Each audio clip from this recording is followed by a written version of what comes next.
તો મિત્રો સવારનો ટાઈમ હતો ને આપણે પહોંચી ગયા હતા ગ્રાઉન્ડની અંદર ક્રિકેટ રમવા માટે। તો નરેશ સાહેબ ડૉક્ટર અને લાલાભાઈએ કંટા છપ્પા કર્યા। તો ફર્સ્ટ બેટિંગ આપણું આવી ગયું હતું। ઇમરાનભાઈ નીચે બેઠા હતા, અરમાનભાઈ જાકીર બદલાવતા હતા, ગરમી હવે લાગતી હતી એટલા માટે યોગેશભાઈ જતા હતા ફિલ્ડિંગ કરવા માટે, એમની ફિલ્ડિંગ આવી હતી એટલે પછી આપણે કીધું ચલો બેઠા બેઠા થોડા વ્લોગ બનાવી નાખીએ। એ બધા ફિલ્ડર માટે જતા રહ્યા હતા બરાબર। લાલોભાઈ ચડી ગયા હતા ઓપનિંગમાં અને બીજા એક આપણે મહેમાન આવ્યા હતા એ ચડી ગયા હતા ઓપનિંગમાં બરાબર। તો પછી દાવ આપણો પૂરો થઈ ગયો ને આપણે 5-6 રન કર્યા હશે ને આપણે આવી ગઈ પછી ફિલ્ડિંગ આવી ગઈ ને આપણે મેચ જીતી ગયા બરાબર। પછી આપણે રોહિતભાઈને પૂછ્યું કે તમને હાર કેવી લાગી?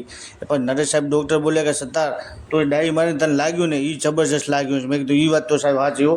એ પૂરું થઈ ગયું એટલે અમે યોગેશભાઈ અને અરમાન ત્રણે જતા રહ્યા ઘર તરફ રવાના। યોગેશભાઈ ચલાવતા હતા બાઇક ને અરમાન વચ્ચે બેઠો હતો, પાછળ બેઠો તો હું। એ પૂરું થઈ ગયું એટલે આપણે દુકાને પહોંચી ગયા। પછી આપણે પ્રમોશન કરી નાખ્યું ભરતભાઈ દરજીની દુકાનનું। તો હવે આપણે મળીશું